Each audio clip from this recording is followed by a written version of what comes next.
Bismillahirrahmanirrahim. Alhamdulillahi Rabbil Alameen. Wassalatu wassalamu ala sayyidil anbiya'i wal mursaleen wa ala alihi wa itratihi at-tayyibin at-tahirin wa ashabihi al-ghurril muhajjilin wa man tabi'ahum bi ihsanin ila yawmiddin.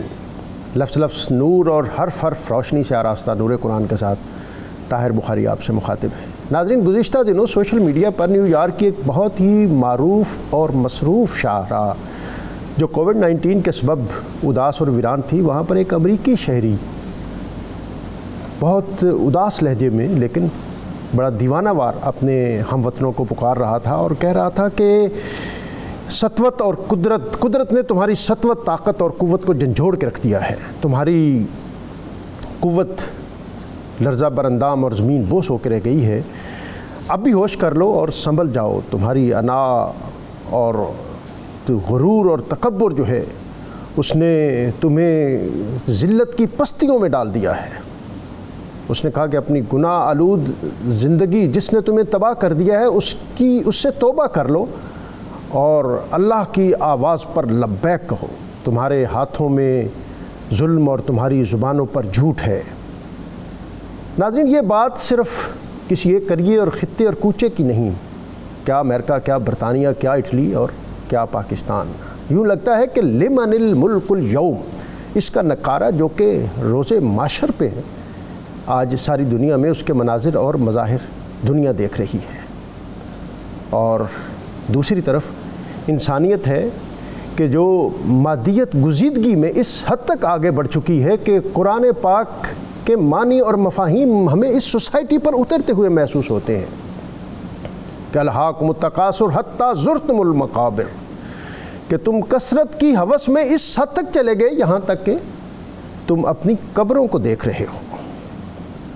آج قرآن پاک کے معنی اور مفاہیم اور اس کے عنوانات اور اس کے مضامین ہمیں اس روز قیامت جس پہ ہم سب نے پیش ہونا ہے اس کی طرف راغب کر رہے ہیں۔ اذا زلزلت الارض زلزالها واخرجت الارض اثقالها وقال الانسان ما لها يومئذ تحدث اخبارها بان ربك اوحى لها۔ قرآن پاک کے اندر سورۃ الزلزال، اس کے جو مضامین اور مفاہیم ہیں جس میں بطور خاص روز محشر اور اس سے قبل جو رونما ہونے والے آثار ہیں اس کا تذکرہ ہے۔ نبی اکرم رسول محتشم صلی اللہ علیہ وسلم نے اس کو نصف قرآن قرار دیا ہے۔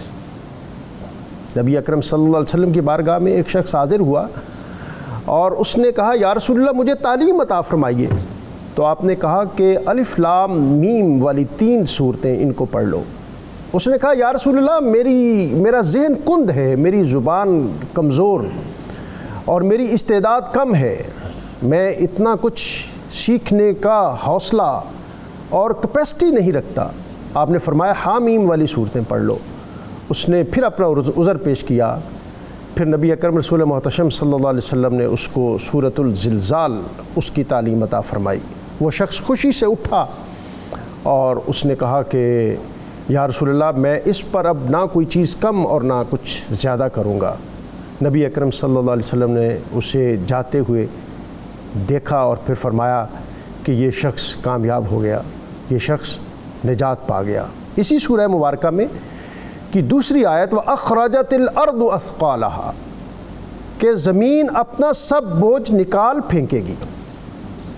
بطور خاص آج ہم اس حوالے سے اپنے اسکالر اور علماء سے رہنمائی حاصل کریں گے اور ہمیشہ کی طرح ہمارے ساتھ بہت معروف اور معتبر علماء موجود ہوں گے، جس میں بطور خاص مفتی محمد فاروق القادری صاحب، میں ان کو خوش آمدید کہتا ہوں، اور ان کے ساتھ عریہ مقبول جان صاحب وہ ہمیں جوائن کریں گے، اور اختتام پر سیدہ کائنات اور مختومہ کونین خاتون جنت سیدہ فاطمۃ الزہراء رضی اللہ تعالیٰ عنہا سلام اللہ علیہا، ان کی بارگاہ میں ہم اپنی عقیدتوں، ارادتوں اور محبتوں کا نذرانہ پیش کریں گے۔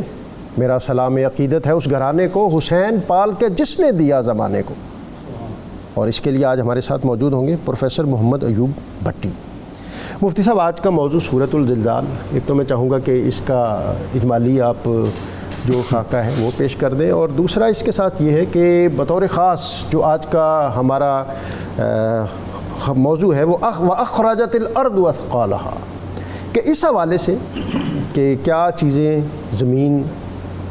اپنے زمین کے بوجھ سے کیا مراد ہے، اور اس حوالے سے جو ہم بہت کچھ سنتے ہیں کہ اس میں جو بہت سے دفینے جو ہیں اور بہت سے جو سونے اور جواہرات یہ بھی زمین سے نکلیں گے، اور بالخصوص جو فرات کے حوالے سے چیزیں ہیں جناب۔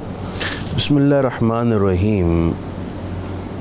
اس صورت پاک کا اگر ہم خلاصہ بیان کرنا چاہیں تو یہ کہہ سکتے ہیں کہ اس صورت میں انسان کی توجہ دلائی گئی ہے آخرت کی جانب، اور اس حقیقت کو ایک مرتبہ پھر دہرایا گیا ہے جس حقیقت کا انکار بڑی شد و مد کے ساتھ مشرکین کی جانب سے کیا جاتا تھا، اور وہ حقیقت ہے قیامت کا وقوع۔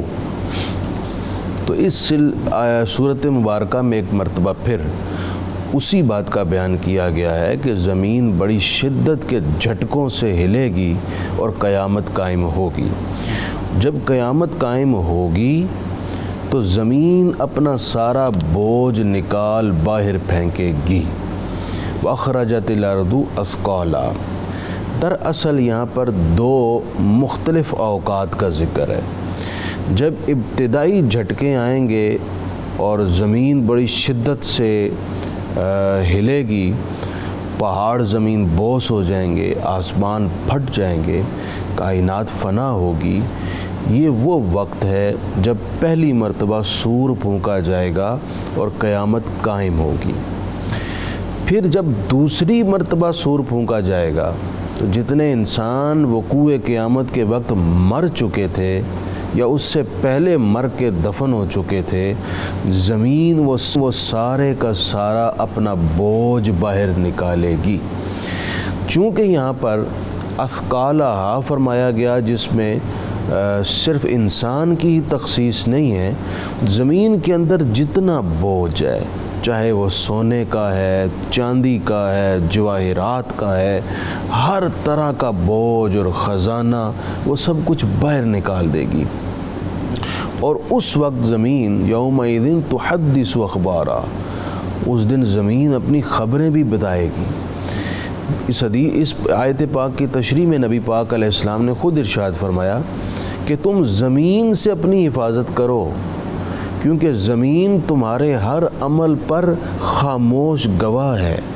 کل قیامت اللہ کے حضور جب تم پیش ہوگے تو تمہارے ہر عمل کی گواہی یہ زمین دے گی۔ سبحان اللہ۔ اس لیے جو یہ سوچتا ہے کہ میں تو چار دیواری کے اندر ہوں، اوپر چھت ہے اور میں محفوظ ہوں، مجھے کوئی دیکھ نہیں رہا، اس کو یہ در و دیوار بھی دیکھ رہے ہیں اور پاؤں کے نیچے بچھا فرش بھی اس کو بنظر غائر اور بنظر پوری توجہ اور انہماک کے ساتھ اس کو دیکھ رہی ہے، اور کل قیامت اس کی اللہ کے حضور گواہی پیش کرے گی۔ جو آپ نے ایک اور بات ذکر فرمائی کہ قیامت سے قبل جو زمین خزانے ظاہر کرے گی، اس آیت میں تو قیامت کے بعد والے اوقات میں زمین کے خزانوں کے ظہور کا ذکر ہے۔ یہ حدیث پاک ہے جو بخاری مسلم جیسی کتابوں میں موجود ہے۔ نبی اکرم سرور عالم صلی اللہ علیہ وآلہ وسلم نے فرمایا کہ قیامت سے پہلے فرات میں سے، جو دریائے فرات ہے، اس میں سے سونے کا پہاڑ ظاہر ہوگا۔ اور ڈاکٹر صاحب اس بارے میں پھر تفصیلاً احادیث بھی موجود ہے، جس میں یہ ہے کہ جب یہ پہاڑ ظاہر ہوگا جو سارے کا سارا سونے کا ہوگا، تو لوگ اس سونے سے حصہ لینے کے لیے آگے بڑھیں گے اور اسی کشمکش میں آپس میں لڑیں گے۔ فرمایا گیا حتیٰ کہ 100 لوگ لڑیں گے تو ان میں سے 99 مر جائیں گے، ایک بچ جائے گا۔ اللہ۔ اور ساتھ یہ بھی فرمایا گیا کہ ہر ایک یہ سوچے گا کہ شاید میں بچ جاؤں، اس گمان میں وہ لڑیں گے حتیٰ کہ وہ 99 کے 99 مر جائیں گے، صرف ایک بچے گا، اور تم اس ایک بچ جانے کے گمان میں کہ شاید میں ہی بچوں گا، اگر تمہارے ہوتے پہاڑ ظاہر ہوا تو تم اس میں حصہ نہ لینا۔ اس کو قیامت کی یا قرب قیامت کی نشانی، قرب قیامت کی نشانیوں میں سے ایک نشانی ہے۔ میں یہ بھی عرض کر دوں، قرب قیامت کی دو طرح کی نشانیاں، کچھ بڑی نشانیاں ہیں، کچھ چھوٹی چھوٹی نشانیاں۔ بڑی نشانیوں میں دجال کا آنا، یاجوج ماجوج کا نکلنا، جناب حضرت سیدنا امام مہدی رضی اللہ تعالیٰ عنہ کا ظہور، جناب حضرت عیسیٰ علیہ السلام کا نزول، یہ بڑی نشانیوں میں سے ہے۔ تو فرات میں سے پہاڑ نکلے گا، فرمایا کہ تمہارے سامنے ظاہر ہو تو تم اس میں سے سونا لینے کے لیے مت آگے بڑھنا اور مت کوشش کرنا۔ جو دریائے نہر فرات ہے نا جی ڈاکٹر صاحب، دریائے فرات یہ 5 ممالک میں بہتی ہے۔ اس میں عراق ہے، شام ہے، اردن ہے، کویت ہے اور ترکی ہے۔ یہ جنت کی نہروں میں سے نہر ہے؟ جنت کی نہروں میں سے یہ بھی اور دجلہ بھی ایک نہر ہے۔ اب یہ 5 ممالک میں یہ نہر گردش کر رہی ہے اور زگ زیگ کی صورت میں یہ 5 ممالک میں پھیلی ہوئی، تقریباً 2800 کلومیٹر تک یہ اس کی لمبائی ہے اور اس کا طول ہے، یہ پھیلی ہوئی ہے۔ اور اس میں اس وقت ترکی اور شام نے مختلف جگہوں پر بند باندھے ہوئے ہیں۔ یہ سونے کا پہاڑ اس میں سے کیسے ظاہر ہوگا؟ پہلی بات یہ ہے کہ سونے کا ہی پہاڑ ظاہر ہوگا، اس سے مراد کچھ اور نہیں ہے۔ شاید کوئی سمجھے کہ پیٹرول نکل آئے گا، یہ وہ مراد نہیں ہے، بلکہ یہاں پر سونے کا پہاڑ ہی ظاہر ہوگا، کیونکہ حدیث میں ڈیٹیل بھی موجود ہے۔ دوسری بات یہ ہے کہ کیسے ظاہر ہوگا؟ ماہرین یہ کہتے ہیں کہ پانی کا بہاؤ بڑی تیزی سے تبدیل ہو رہا ہے، حتیٰ کہ فرات میں پانی کم ہو رہا ہے۔ اللہ تعالیٰ نے اس کے اندر کسی مقام پر سونا چھپایا ہوا ہے، مخفی رکھا ہوا اپنی قدرت سے۔ ایک وقت آئے گا اللہ تعالیٰ اس کو ظاہر کر دے گا۔ ممکن ہے اس جگہ سے پانی کم ہو جائے اور پہاڑ جو چھپا ہوا ہے وہ ظاہر ہو جائے۔ جب وہ ظاہر ہوگا تو اس سے سونا لینے کے لیے لڑائی ہوگی، اور یہ قرب قیامت کی علامات میں سے ایک علامت ہوگی۔ ایک بات میں ضمناً عرض کر دوں، جو قرب قیامت، ایک حدیث پاک میں یہ بھی فرمایا گیا کہ قیامت سے پہلے زمین اپنے خزانے اگل دے گی۔ یہ علیحدہ حدیث پاک ہے، سونے والے پہاڑ کی حدیث سے الگ۔ تو زمین جو اپنے خزانے اگل دے گی، اس میں سے یہ پیٹرول بھی ہے، تیل ہے، اور اس جیسی دیگر مصنوعات ہیں اور دھاتیں ہیں، اور ایسی ٹیکنالوجی میں کار آمد جو سونے سے اور ہیروں سے بھی بڑھ کر قیمتی چیزیں ہیں، وہ زمین ظاہر کر رہی ہے، جس سے انسان زینہ بزینہ چڑھتے ہوئے بہت آگے بڑھ رہا ہے۔ ایک مفتی صاحب، میں یہ بھی جاننا چاہوں گا کہ ایک اور بھی ہم نے آپ جیسے بزرگوں سے سنا ہے کہ شاید وقوع قیامت کے موقع پر یا اس سے پہلے سونا اور چاندی یا جو دنیا کا مال ہے وہ بہت کثرت سے انسانوں کو دکھایا جائے گا، اور پھر ان کو تعصف بھی ہوگا کہ یہ وہ مال ہے جس کے لیے ہم دنیا میں ایک دوسرے سے لڑتے تھے۔ یہ بھی کوئی منظر اور مظہر ہے؟ جب میں دوبارہ آپ کی خدمت میں آؤں گا تو یہ جانوں گا۔ عریہ مقبول جان صاحب ہمارے ساتھ موجود ہیں۔ جی السلام علیکم عریہ صاحب۔ سر السلام علیکم۔ جی وعلیکم السلام ورحمۃ اللہ۔ خوش آمدید آپ کو جناب۔ جی آج کا موضوع سورۃ الزلزال اور پھر وَأَخْرَجَتِ الْأَرْضُ أَثْقَالَهَا، اس موضوع کے حوالے سے آپ جو فرمانا چاہیں، اور بطور خاص کہ یہ دجال کیا ہے اور جو دابت الارض ہیں یا اس نوعیت کی جو دیگر قیامت کی نشانیاں ہیں، میں اس حوالے سے چاہوں گا کہ آپ ہمارے ناظرین کو کچھ روشنی اور رہنمائی عطا کیجیے گا۔ دیکھیں، جو زمین کے خزانے اگلنے کی بات ہے، یہ سیدنا امام مہدی کی جو روایات ملتی ہیں اس روایات کے بارے میں ہے کہ ایک جو اس وقت جب ان کا قیام ہوگا اور جب وہ اس دنیا میں مکمل طور پہ فتح حاصل کر کے خلیفہ بن جائیں گے، تو پھر زمین، اللہ کے رسول صلی اللہ علیہ وسلم فرمایا کہ زمین اپنے خزانے اگل دے گی، اور ظاہر بات ہے کہ وہ کہیں گے کتنا زیادہ انصاف ہوگا، لپ لپ بھر کے وہ مال دیں گے۔ اس طرح کی مختلف احادیث کے اندر ذکر ملتا ہے۔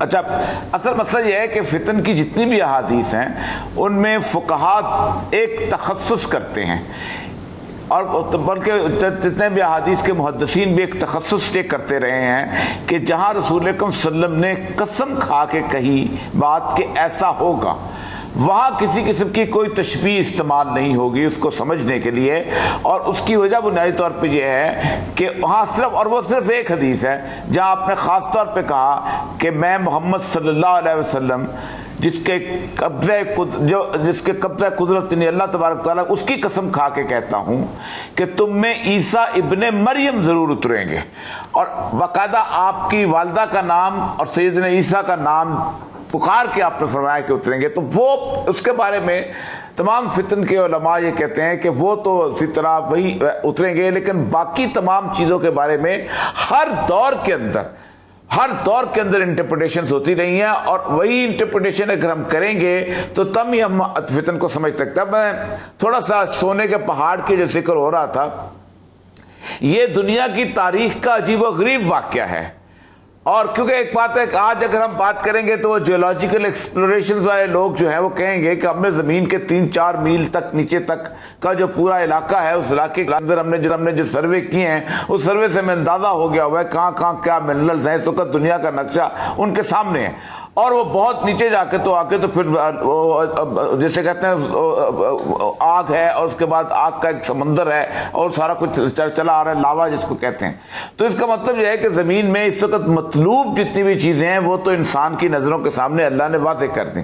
لیکن یہ عجیب و غریب واقعہ ہے کہ آپ اندازہ کریں کہ 1945 میں سب سے پہلے انسان نے کہا کہ ہم کاغذ جو ہے اس کو متبادل کے طور پہ استعمال کریں گے، سونے کا، کیونکہ سونا استعمال ہوتا تھا انسان، اور سونا ہی کو متبادل رکھا گیا. اور کہا گیا کہ ظاہر بات ہے کہ یہ جو نوٹ آپ لے کے چلتے ہیں اس کے اوپر یہ لکھ دیا گیا یہ پرومیزری نوٹ ہے. اس کے اوپر کہا گیا کہ یہ جو چیزیں ہیں یہ ایک وعدہ ہے کہ تمہیں اتنا سونا ہندو طلب کو دیا جائے گا. اب وہ چلتا رہا، اتنا سونا لوگوں نے رکھا ہوتا تھا. لوگ کاغذ کے نوٹ سے سمجھتے تھے، تجارت کرتے تھے کہ سونا جب چاہیں گے مل جائے گا ان کا، اور اسی کے اوپر پارٹر ہوتی ہے. 1973 کے اندر جب فرانس نے اپنے سونے کو طلب کیا امریکہ سے، تو انہوں نے کہا ہم سونا تو نہیں دیتے، آئے ہم کچھ اور بات کر لیتے ہیں، اس کا کوئی good will of the country جو ہے اس کو بات کرتے ہیں. یہ بھی تاریخ کا عجیب و غریب واقعہ ہے. آپ اندازہ کریں کہ good will of the country جو ہے اس کے اوپر 1973 کے اندر یہ طے ہوا کہ ایک زمین کی جو نیچے خزانے ہیں، اس خزانوں کے باعث کی معدنی دولت جو ہے وہ گڈ ول کے طور پہ آئے گی. اور اس میں سب سے امپورٹنٹ 3 اس وقت دنیا کی دولت جس کے اوپر پورا کا پورا آپ کا کاغذ جو ہے ڈیل کا، کاغذ کی کوئی حیثیت نہیں ہے، کاغذ بنیادی طور پر وہ خزانہ ہے جس کے تو اس کو ایکویٹ کیا گیا. اور گزشتہ تقریباً 40 سال سے کہا جاتا ہے کہ یہ خزانہ سونے کے متبادل کے طور پہ استعمال ہوتا ہے. اور یہ بھی انسانی تاریخ کی حقیقت ہے کہ یہ سب سے زیادہ سونے کا جو خزانہ ہے یہ بنیادی طور پر فرات کے ارد گرد ہے. دنیا کی تیسرا بڑا خزانہ جو ہے وہ فرات میں ہے، اور فرات جس جگہ سے گزرتا ہے اس کے آس پاس آپ دیکھ لیجیے گا موصل ہے، آواز ہے، دیر الزور جس پہ لڑائی ہوتی رہی ہے، جس پہ دونوں طاقتیں لڑی ہیں. روس کی فوجیں آج ایک طرف بیٹھی ہوئی ہیں، امریکہ کی فوجیں آج دوسری طرف بیٹھی ہوئی ہیں. تو وہ ایک جو تشبیہ بنتی تھی سید الانبیاء صلی اللہ علیہ وسلم کی حدیث کی، وہ آج مکمل طور پہ جو مسلم کی حدیث ہے وہ بڑی کمال کی ہے. اور اس کے اندر جو آپ نے فرمایا کہ جو قیامت قائم نہ ہوگی یہاں تک کہ دریائے فرات سے سونے کا پہاڑ نکل آئے. پھر ایک اور جگہ فرمایا، آپ نے یہ بھی مسلم کے، عنقریب دریائے فرات سے سونے کا پہاڑ برآمد ہوگا. جو لوگ اس کے بارے میں سنیں گے اس کے روانہ ہوں گے، بس جو لوگ اس کے پاس ہوں گے وہ کہیں گے اگر ہم نے اس جھوگوں کو چھوڑ دیا تو اس سے سارے کا سارا لے جائیں گے، اور پھر اس پر قتل و قتال. اب آپ سوچیں کہ یہ قتل و قتال کب سے شروع ہے؟ 1920 آنورڈ قتل و قتال شروع ہے اور چلتا چلا آ رہا ہے.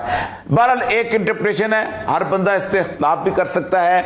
کل ہو سکتا ہے سونے کا پہاڑ نکل آئے، لیکن مجھے صرف یہ بتائیے کہ اس وقت جس وقت سونے کا پہاڑ یہ نکلے گا اس کی حیثیت کیا ہوگی؟ کہ اگر یہی سونے کا پہاڑ ہے تو دنیا میں افریقہ، ساؤتھ افریقہ جو ہے، اگر آپ کبھی گئے ہوں وہاں اس میں کیپ ٹاؤن میں اور اس کے بعد جو ان کا پریٹوریا میں، تو آپ کو پہاڑ چاروں طرف سونے کے پہاڑ ایسے نظر آئیں گے کہ اس کا آپ تصور ایسے چمکتے ہوئے نظر آئیں گے. لیکن دنیا اس طرح تو نہیں لڑی ابھی تک سونے کے اس پہاڑ کے اوپر، جبکہ دنیا جو ہے گزشتہ تقریباً 50 سال سے اس فرات کے اوپر جو تیل ہے اس تیل کے اوپر مسلسل لڑتی چلی آ رہی ہے، مسلسل لڑتی چلی آ رہی ہے. اور آپ سوچیں کہ اور تیل کو ایکویٹ کرتے ہیں سونے کے ساتھ، اور سونے کو ایکویٹ کرتے ہیں وہ لوگ اس کے ساتھ، اور اس کے اوپر آپ first world war, second world war, اس کے بعد آگے دیکھیں تقریباً 15 کروڑ افراد تقریباً مر چکے ہیں اس سونے کے پہاڑ کی لڑائی کے اوپر.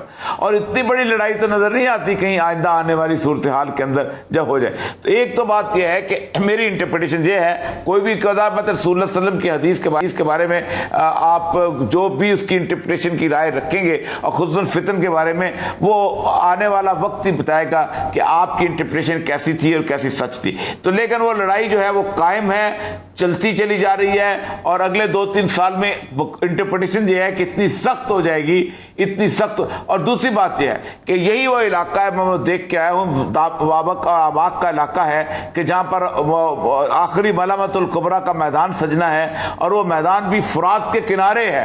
اور آپ دیکھیں، اندازہ کریں کہ جہاں سے ترکی سے فرات داخل ہوتا ہے شام کے اندر، وہ پورا کا پورا ایسے جا کے لگتا ہے حلب پہ آپ کھڑے ہو جائیں پہاڑ کی چوٹی پہ تو آپ کو ایسے لگتا ہے کہ اللہ نے یہ میدان ہی لڑائی کے لیے کیا کیا ہے. اور آج ابھی اس لڑائی کی حالت یہ تھی کہ ایک طرف دیر زور کے، ایک طرف جہاں پورے فرات کے کنارے تیل کے چشمے ہیں، ایک طرف روس کی فوج ہے، اس نے کراس کرنے کی کوشش کی تھی تو امریکہ نے سیٹلائٹ کے ذریعے اس کے 4000 بندے مار کے دکھا دیے تھے. تو ایک تو یہ بات ہے.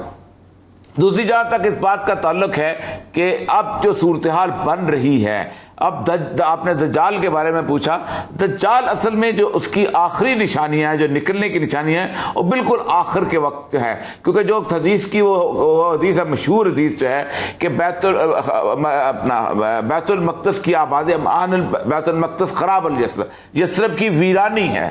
اور آپ نے فرمایا تم اس کو ایسے چھوڑ کے چلے جاؤ گے کہ ویرانہ سا ہو جائے گا. یہاں تک کہ میں نے بڑی بات کرتے بڑی تکلیف سی ہوتی ہے کہ جنگلی جانور جو ہیں وہ مدینے کی گلیوں میں گھومتے پھرتے آپ کو نظر آئیں گے. جو میں جب دوبارہ آپ کی خدمت میں حاضر ہوگا تو میں یہ بھی جاننا چاہوں گا کہ یہ دجال جو ہے، اس کا وقوع آنا یہ یہودیوں کے لیے کیوں اتنا اہم ہے. اور تیسری بات جو ہے وہ اسی حوالے سے برمودا تکون، وہ بھی اسی حوالے سے ہم سنتے ہیں اور جانتے ہیں. اس پر بھی میں دوبارہ آپ کی خدمت میں حاضر ہوں گا تو آپ سے روشنی اور رہنمائی لوں گا.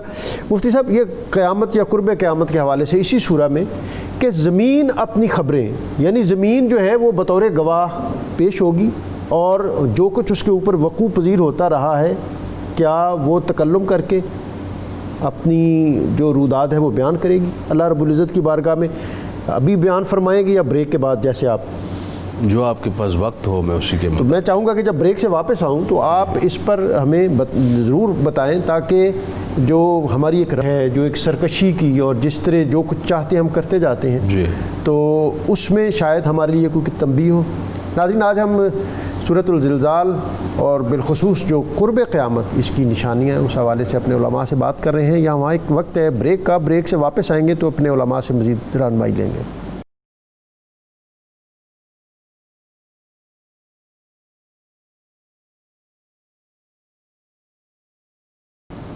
نور قرآن میں آپ کو ایک مرتبہ پھر خوش آمدید. بریک پہ جانے سے قبل میں نے مفتی صاحب کی خدمت میں جو سوال رکھا تھا کہ یومئذ تحدث اخبارہا بان ربک اوحی لہا، کہ یہ زمین جو ہے کیا یہ بالفعل بولے گی یا زبان حال سے بات کرے گی؟ اس پر ظاہر ہے ہمارے ہاں علماء نے مختلف رائے قائم کی ہیں، اور جو ایک ہر چیز کی سائنٹیفک توجیہ کرنے والا اور سمجھنے والا طبقہ ہے، اس نے بھی اس پہ بات کی ہے. اور بالخصوص بر صغیر کے اندر جو جس مکتبہ فکر کی ابتدا سر سید احمد خان سے ہوئی اور اس کے بعد پھر اس پہ بہت سے لوگ آگے بھی آئے، ان کا خیال یہ ہے کہ شاید وہ تکلم نہ کرے، زمین بولے نہ، لیکن ہمارے جو جمہور علماء ہیں ان کا خیال یہ ہے کہ زمین بولے گی اور زمین بتائے گی. اور اسی لیے نبی اکرم رسول محتشم صلی اللہ علیہ وسلم نے زمین اس سے اپنے آپ کو محفوظ رکھنے، محفوظ اس انداز میں کہ ایسے گناہ کا ارتکاب جس پر کل زمین گواہ کے طور پر روز محشر پیش ہو سکے، اس سے اجتناب اور اس سے بچنے کی تلقین فرمائی. اور حضرت علی المرتضیٰ کرم اللہ تعالی وجہ الکریم جب بیت المال کو خالی کرتے، صاف کرتے اور اس کی ساری چیزیں اس کے مستحقین تک پہنچاتے تو پھر وہاں 2 نفل بھی ادا کرتے اور پھر اس زمین کو اس پر گواہ بناتے. جی مفتی صاحب. جی سب سے پہلی بات بنیادی یہی ہے کہ میں نے پہلے بھی عرض کیا ہے کہ حدیث پاک میں اس آیت کی تفسیر میں نبی اکرم صلی اللہ علیہ وسلم کا فرمان ہے. تھوڑا یہ بھی چاہوں گا کہ اس کے ساتھ ہی آپ آگے قرب قیامت کے حوالے سے جو یاجوج ماجوج ہے وہ کیا ہے اس کو بھی اس کے ساتھ آگے کنیکٹ فرمائیں. تو پہلی بات تو یہ ہے کہ ہمیں اپنی زندگی کا ہر لمحہ بڑا سنجیدہ ہو کر اور جاگ کر گزارنا چاہیے.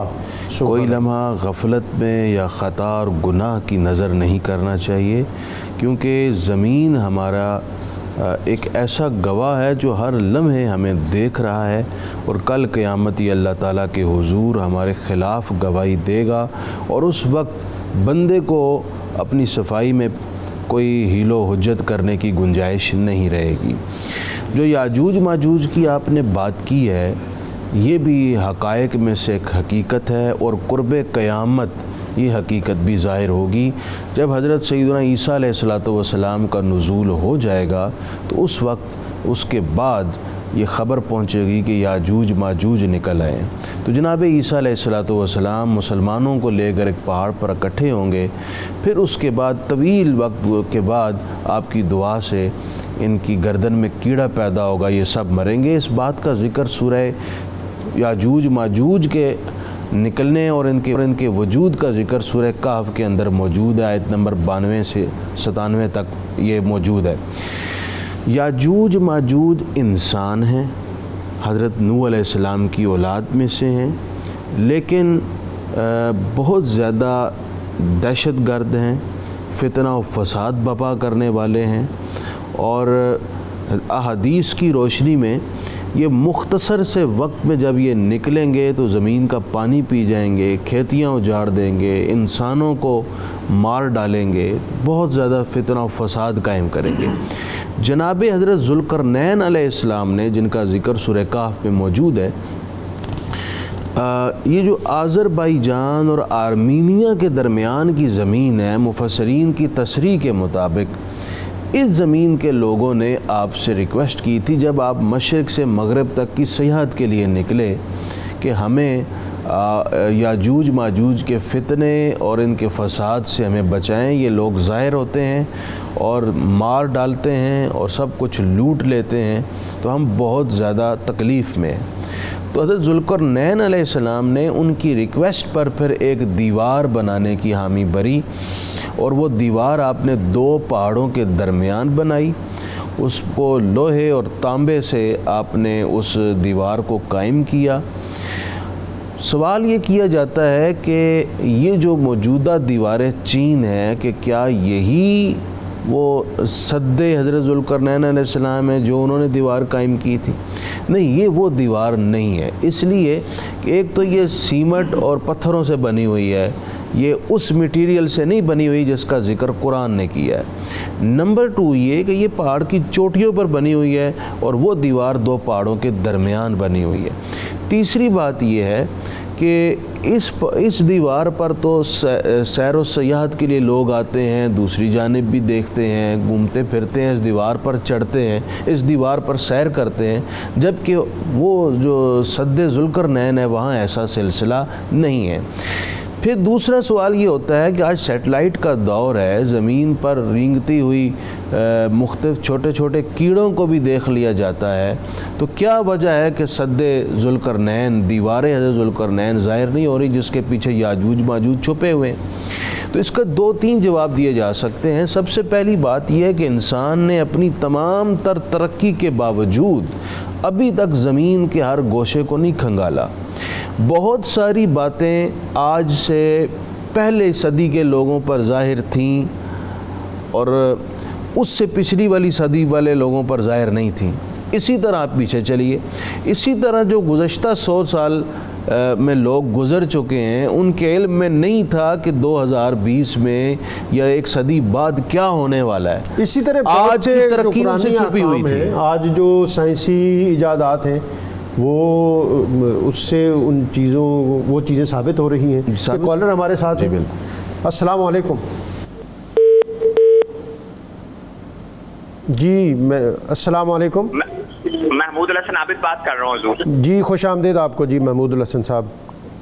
میرا ایک سوال ہے کہ یہ جو یوج ماجوج قوم ہے یہ کتنا عرصہ تک جو ہے وہ زندہ رہے گی؟ پھر اس کے جو کیڑا صدیق الفاروق صاحب بتا رہے ہیں وہ پڑے گا اور بیماری کا غلبہ، تو پھر یہ کب تک پھر نار ہوں گے اور ختم ہوں گے؟ اس کے بارے میں یہ ابھی مفتی صاحب بتائیں گے کہ ان کا دورانیہ کتنا ہوگا اور پھر ان کی سرگرمیاں کیا ہوں گی. ایک اور کالر ہمارے ساتھ ہیں. السلام علیکم. جی لائن ڈراپ ہو گئی ہے جناب. یہی آپ پہلی بات تو یہ ہے کہ اس میں ان کے سوال کا جواب بھی آ جائے. جی میں ایک تو اپنا سوال مکمل کر لوں، ساتھ جواب بھی عرض کرتا ہوں کہ سیٹلائٹ سسٹم سے اس کے ظاہر نہ ہونے کی اصل وجہ اللہ تعالیٰ کا ارادہ ہے.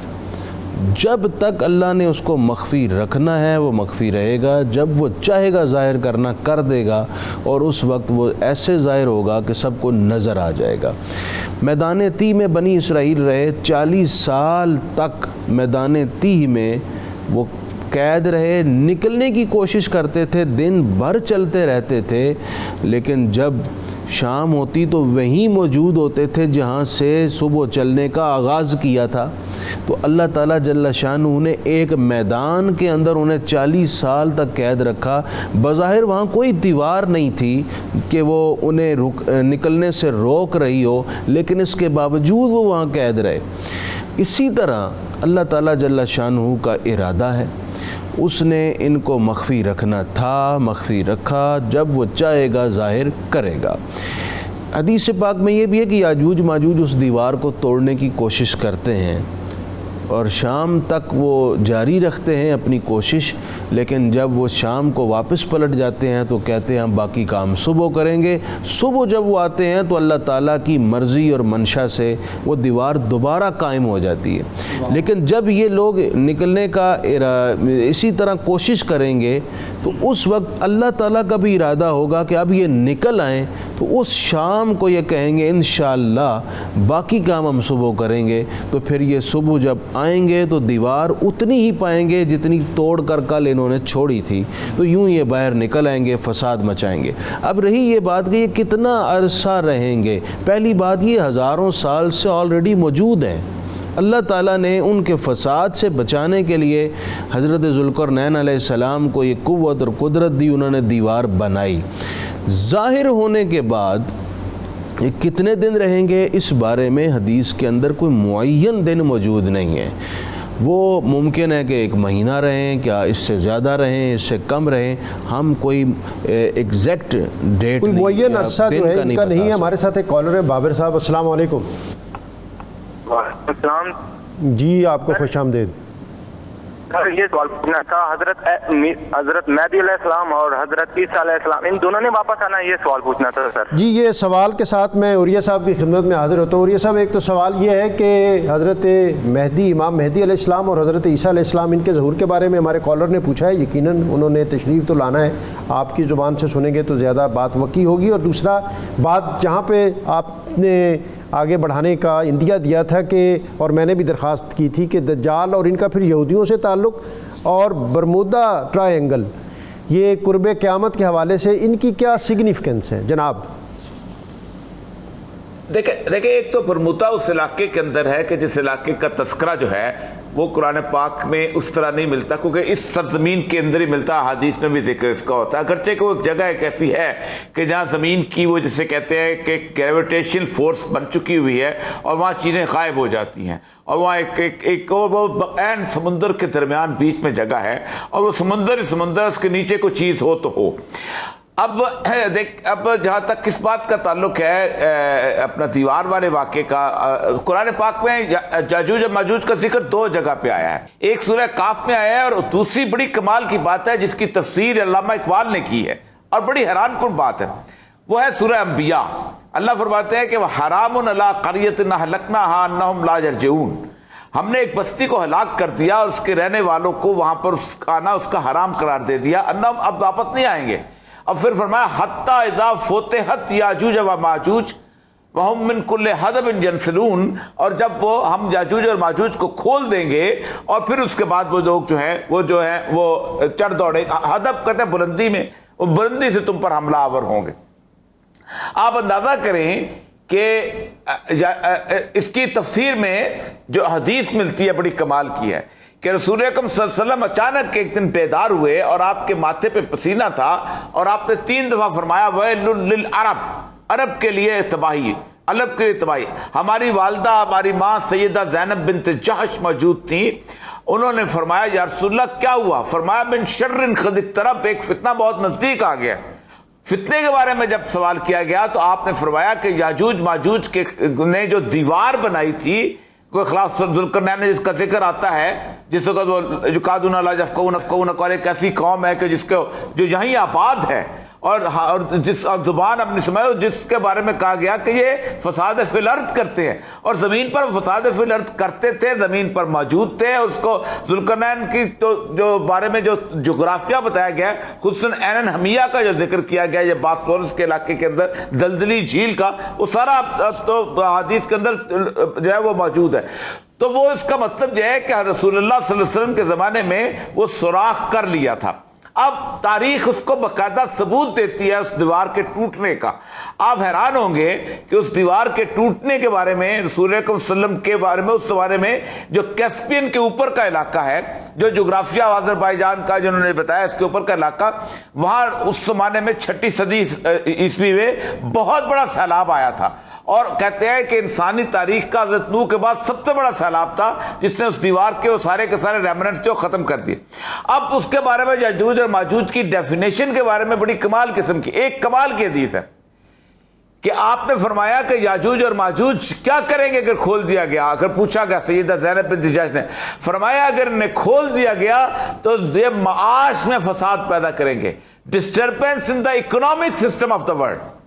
یہ تھوڑے عرصے کے لیے نہیں آئیں گے، بلکہ ایک حدیث میرے سامنے بخاری کی کھلی ہوئی ہے، سیدنا ابو سعید خدری کی حدیث ہے۔ آپ نے فرمایا، پوچھا گیا کہ یا رسول اللہ ان کے بعد حج کا یاجوج ماجوج کے نکلنے کے بعد ضرور بیت اللہ کا حج کیا جائے گا اور عمرہ کیا جائے گا، یعنی یہ کوئی ایسا واقعہ نہیں ہے کہ جو ایک، اور صرف 3-4 جو حدیث ہیں وہ ملتے ہیں۔ باقی اصل میں مسئلہ یہ ہے کہ فتن کے اندر جو اسماء رجال کے ساتھ سے بہت سی حدیثیں داخل ہو چکی ہے، اس لیے ہم نے اس کو، ظاہر بات ہے اس زمانے میں ہم نے بھی لوگ اتنا قیامت کی نشانیاں نہیں تھی، لوگ اس میں اتنا زیادہ غور و فکر نہیں کرتے تھے۔ تو آپ اندازہ کریں کہ اس معاش کے فساد کے حساب سے وہ اس علاقے سے، یعنی ایک ہی قوم ہے بنی اسرائیل کی تاریخ میں، بنی اسرائیل نے کبھی کسی قوم کو آج تک یہودی بننے کی اجازت نہیں دی۔ ایک ایکسیپشن ہے واحد، اور وہی کسپین سی کے اندر وہ ایکسیپشن ہے کہ جس کے اندر خزا ایک قبیلہ ہے جس کو وہ وائکنز بن کے نکلے تھے، جن کو یہودی بننے کی اجازت دی گئی۔ یہ جتنے یورپ کے یہودی ہیں ان میں کوئی بنی اسرائیل نہیں ہے، یہ سارے کے سارے وہ قبیلے وہ اپنے آپ کو اشکنازی جوز لکھتے ہیں۔ ان میں اس وقت حالت یہ ہے کہ جو بنی اسرائیل ہے یہ تقریباً 8-9% رہ گئے ہیں، باقی 99% نان بنی اسرائیل یہودی ہیں۔ آج قرآن کہتا ہے کہ ہم اس وقت کھولیں گے جب یہ بستی واپس آئیں گے۔ 70 عیسوی میں یہودیوں کو اس قریہ سے نکال دیا گیا۔ اب جب نکال دیا گیا، یہاں تک کہ حضرت عمر نے جس وقت ایگریمنٹ کیا عیسائی حاکم کے ساتھ، اس ایگریمنٹ کا ایک شق یہ تھی کہ ہم یہ شہر اس شرط پر آپ کے حوالے کرتے ہیں کہ آپ یہودیوں کو یہاں آباد نہیں کرنے دیں گے۔ اور آپ اندازہ کریں کہ 1920 میں پہلا ایلیا دریائے بحر تبریہ کو عبور کر کے نکلا ہے، اور آپ صلی اللہ علیہ وسلم فرمایا کہ جب پہلا یاجوج ماجوج کا قافلہ وہاں آئے گا تو بحر تبریہ میں پانی ہوگا، سی آف گیلیلی میں پانی ہوگا، آخری قافلہ جب آئے گا تو پانی خشک ہو گیا ہوگا۔ یہ وہ بحر تبریہ ہے جس کے اندر پہلا دریائے اردن اور لبنان داخل ہوتے تھے، اسرائیل نے اس کو داخل کیا اور وہاں سے نکالا، اپنا علاقہ سیراب کیا۔ آج 8 فٹ پانی رہ گیا ہے۔ رسول اللہ کی وہ حدیث بڑی واضح ہوتی جا رہی ہے۔ اس پہ ایک بار نے کہا تھا، کھل گئے یاجوج اور ماجوج کے لشکر تمام، چشم مسلم دیکھ لے تفسیر حرف ینسلون۔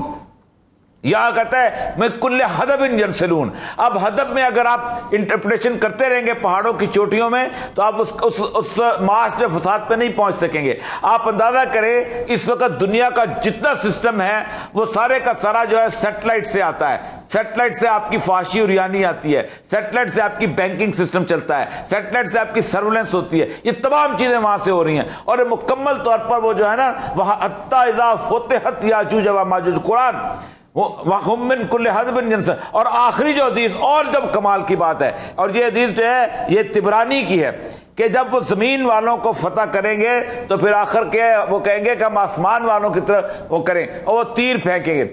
آپ اندازہ کریں یہ آج سے 3 سال پہلے کا واقعہ ہے، قرآن کیسے اپنے آپ کو اور رسول اللہ کی حدیث کیسے واضح کرتی ہے کہ چائنا نے سیٹلائٹ اوپر جو کنٹرول کرنے کے لیے ایک بھیجا تھا سیارہ، جس نے وہاں جا کے سیٹلائٹ کو تباہ کیا تھا۔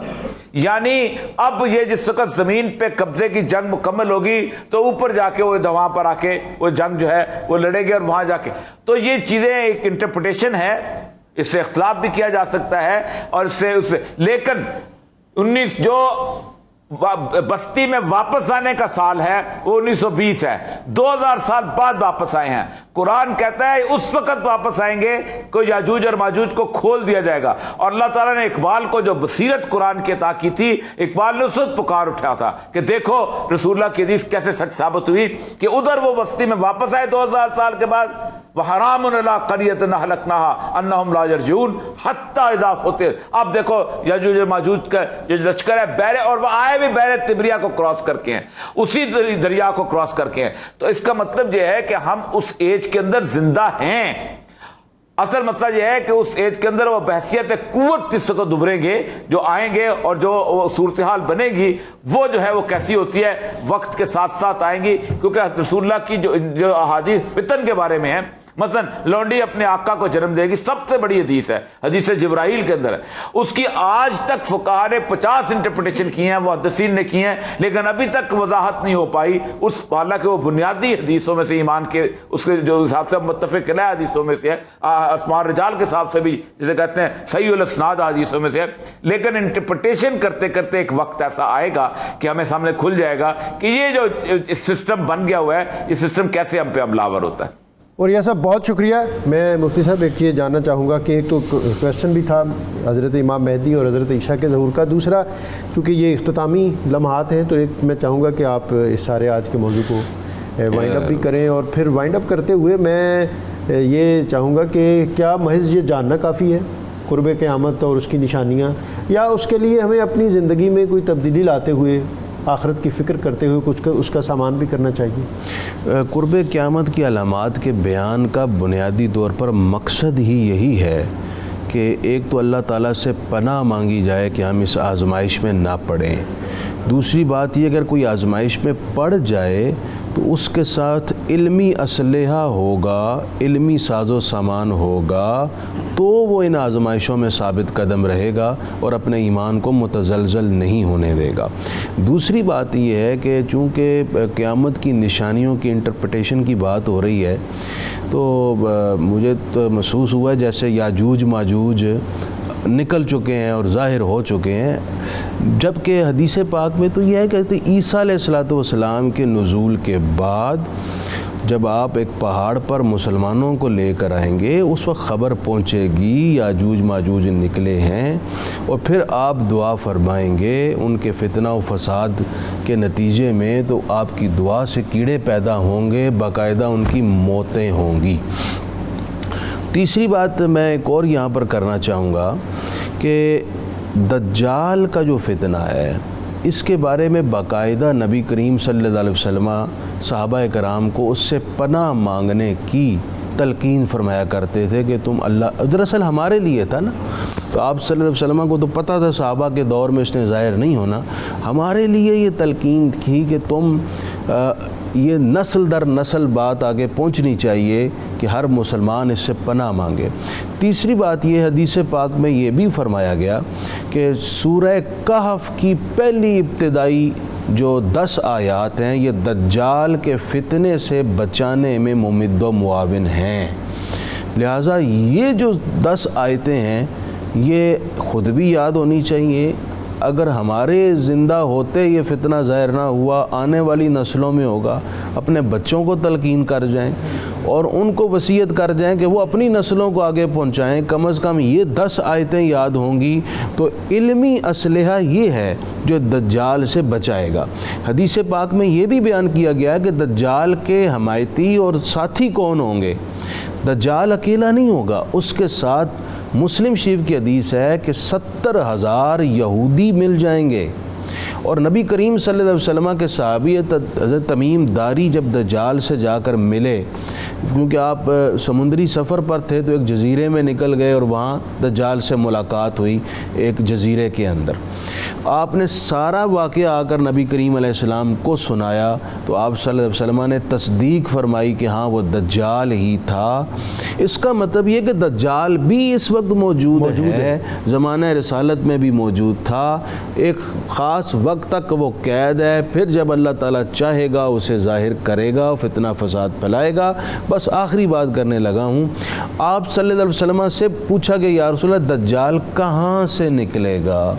تو آپ صلی اللہ علیہ وسلم نے مشرق کی جانب اشارہ فرمایا، اور مدینہ طیبہ سے مشرق کی جانب یہ ایران بھی ہے، عراق بھی ہے، اور یہ آگے جا کر جو اٹلانٹک اوشن ہے یہ بھی ہے۔ اب اللہ تعالیٰ کو علم ہے کہ وہ کون سے سمندری جزیرے کے اندر موجود ہے جہاں سے اس نے ظاہر ہونا ہے۔ ہمیں بہرحال اللہ تعالیٰ سے ایسی آزمائشوں سے پناہ مانگنی چاہیے۔ حضرت امام مہدی اور حضرت عیسیٰ کا ظہور ہوگا، یہ ایک سوال تھا۔ امام مہدی کی ولادت ہوگی اور جناب عیسیٰ علیہ السلام کا ظہور ہوگا۔ اور یہ سب بالکل اختتامی لمحے ہیں، ایک تو کوئی نصیحت بھی فرمائیں قرب قیامت کے حوالے سے کہ ہمیں کیا کرنا چاہیے، اس کی تیاری کیا کس طرح ہونی چاہیے، اور دوسرا اس موضوع کے حوالے سے کوئی بات جو ابھی نہ ہو سکی ہو اور ہونی ضروری ہو وہ بھی آپ فرما دیں۔ اچھا، صاحب نے اصل میں مشرق کا اشارہ کیا ہے، ایک بڑی واضح مسلم کی حدیث ہے، اور کہ اس جب وہ نکلے گا، خروج کرے گا تو اصفہان شہر کے 70,000 یہودی اس کے ساتھ ہوں گے۔ اور آپ اندازہ کریں کہ میں ایران میں رہ کے آیا ہوں، وہاں پر 2.5 لاکھ کے قریب یہودی ہیں، اور 70,000 یہودی آج بھی اصفہان میں موجود ہیں۔ حضرت دانیال علیہ السلام کا انہوں نے باقاعدہ مزار وہاں بنایا ہوا ہے، اور وہاں ان کا سینیگاگ ہے، اور وہاں بیٹھتے تو یہ ایک تو رسول اللہ کی کتنی، یعنی پوری دنیا سے یہودی نکل کے واپس پہنچ گئے ہیں، لیکن ایران سے واپس نہیں گئے، یہاں سے نکل گئے، اور وہ خالصتاً بنی اسرائیل کے یہودی ہیں۔ تو ایک تو یہ بات تھی۔ دوسری بات یہ ہے کہ جو سچی بات یہ ہے کہ اس فتن کے بارے میں جو حضرت حذیفہ ابن جمان کی حدیث ہے وہ بڑی کمال کی حدیث ہے۔ آپ سے کہا کہ لوگ رسول اللہ صلی اللہ علیہ وسلم سے پوچھتے تھے خیر کے بارے میں، اور میں پوچھتا تھا شر کے بارے میں، تاکہ میں شر میں پکڑا نہ جاؤں۔ اور پھر آپ صلی اللہ علیہ وسلم نے فرمایا، جس کو حذیفہ ابن جمان کہتے ہیں، کہ فتنوں سے وہی بچے گا جس کو فتنوں کا علم ہوگا، کیونکہ یہ وہ کیفیت ایسی ہے کہ جس میں حق اور سچ جو ہے وہ بالکل بڑی عجیب و غریب کیفیت میں وضاحت جو ہے وہ نہیں ہو پائے گی۔ لوگ خیر کو شر سمجھ رہے ہوں گے، شر کو خیر۔ اور دجل جو ہے دھوکے کا نام ہے، دجل کے بارے میں یہی ہے۔ آپ جو بڑی کمال حدیث ہے آپ کی کہ اس کے پانی ہے وہ اصل میں آگ ہوگی، اور آگ جو ہے وہ پانی ہوگا۔ اتنا بڑا دھوکہ جو ہے اس کائنات میں، یہی وجہ ہے کہ آپ باقاعدہ التحیات بیٹھ کے، یعنی دعائے معصورہ جو ہے وہ التحیات بیٹھ کے اللہم انی اعوذ بک من فتنۃ المسیح الدجال، یہ دعا مسلسل مانگا کرتے تھے، اور سب کہتے ساری امت کے لوگوں نے ان کو ڈرایا ہے دجال کی آمد میں۔ اور یہ مجھے تو یہ بالکل زمانہ ایسا لگ رہا ہے کہ جیسے ساری نشانیاں تقریباً پوری ہو چکی ہوئی ہیں، اور یہ جو کیفیت اب وہ جنگ والی ہے، کیونکہ آپ دیکھیں آج سے جو لوگ 20-25 سال پہلے کہتے تھے یہ نشانی پوری نہیں ہو رہی، نبی پاک صلی اللہ علیہ وسلم کی یہ گھڑی ہوئی حدیثیں ہیں، یہ فلاں ہے، یہ ہے، وہ ہے، آج پوری امت میں 57 ملک ہیں جہاں میرے آقا سید الانبیاء نے کہا لڑائی ہوگی، وہیں لڑائی ہو رہی ہے۔ فرمایا شام میں لڑائی ہوگی، عراق میں لڑائی ہوگی، یمن میں لڑائی ہوگی، بعد جنگ جہاں گرم ہوگا وہیں گرم ہو رہا ہے، باقی ملک بڑے آرام سے بیٹھے ہوئے ہیں۔ اس کا مطلب یہ ہے کہ جہاں میدان جنگ سجنا تھا وہیں سجنا تھا۔ لیکن وہ جو ترتیب بن رہی ہے بڑی خوفناک ہے، وہ جو میں نے حدیث آپ کے سامنے رکھی تھی، اس وقت جو زمانہ ہے ہمارا لگتا ہے کٹ لگنے کا زمانہ ہے، کہ آپ خود سوچیں کہ مدینے کی ویرانی کے بعد ملامت الکبریٰ ہو گئی، اور اس کے بعد آپ خود سوچیں جو لڑائیوں کی زمانہ آتا ہے وہ یہاں تک 80 جھنڈوں والی جو مشہور حدیث ہے وہ پہنچ جائیں گے، امام مہدی کے لشکر کے ساتھ لڑائی ہوگی، اور آخری شہر جو ہے وہ استنبول یعنی قسطنطنیہ فتح ہوگا، یفتح القسطنطنیہ، یعنی یہ ترکی ورکی کا علاقہ جو ہے وہ رومنز کے پاس چلا جائے گا۔ ساری جنگ کے اندر فرمایا کہ جو لوگ رومنز کے علاقوں میں رہ رہے ہوں گے کوئی ان میں سے بچہ، عورت اور مرد نہیں چھوڑا جائے گا. اور اس وقت جو نفرت پورے یورپ میں پھیلی ہوئی ہے مسلمانوں کے خلاف، وہ بالکل ایسی ہے جیسے اسپین والی نفرت تھی. میں آخری دفعہ جب لنڈن گیا تھا، وہ کہتے تھے ہمیں کھا جانے والی نظروں سے دیکھتے ہیں کہ ہم ان 1.5 کروڑ مسلمانوں کو یہاں سے نکال کے قتل کرتے ہیں اور اس کو پہلے انگلستان نے پھینک دیا، کہیں پھینک دیا. اور یہ صاحب بہت شکریہ جو ہیں اب اس علامتوں کی طرف آ چکے ہیں. بہت شکریہ. میں مزید چاہتا تھا کہ آپ سے ہم رہنمائی لیتے، لیکن ظاہر وقت میں اتنی اب گنجائش نہیں ہے. میں مفتی صاحب آپ کا بھی شکر گزار ہوں، عوریہ صاحب کا بھی شکر گزار ہوں کہ آج کا موضوع جو ہے یہ قدرے اہم اور مشکل تھا، لیکن ہمارے اسکالرز نے، علماء نے بہت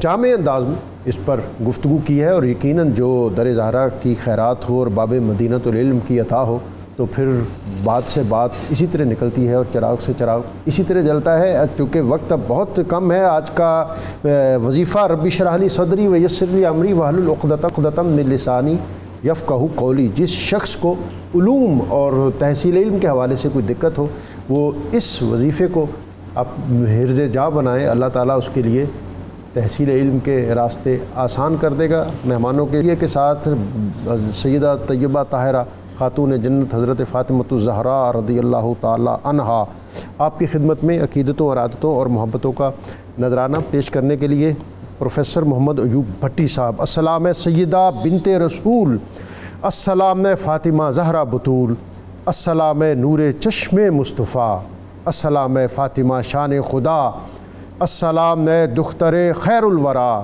السلام بانو مشکل کشا، السلام مصطفیٰ را نور عین، السلام اے مادر حسن و حسین. پروفیسر صاحب. بٹتا ہے کائنات میں صدقہ بطول کا، سلطان دو جہان ہے بابا بطول کا، سلطان دو جہان ہے بابا بطول کا. مولا علی نے کہہ دیا سیدہ کی شان میں، مولا علی نے کہہ دیا سیدہ کی شان میں، اللہ ہی جانتا ہے رتبہ بطول کا، اللہ ہی جانتا ہے رتبہ بطول کا. اور شامی بازار شام میں حیران تھے کھڑے، شامی بازار شام میں حیران تھے کھڑے، قرآن پڑھ رہا تھا بیٹا بطول کا. اجمل کی ہے تو کیر بھی پہچان بھی یہی، ادنا سائق غلام ہے زہرا بطول کا. سچ ہے کہ میری اماں بھی ان کی کنیز ہے، میرا ہے باپ دادا بھی منگتا بطول کا. بٹتا ہے کائنات میں صدقہ بطول کا، سلطان دو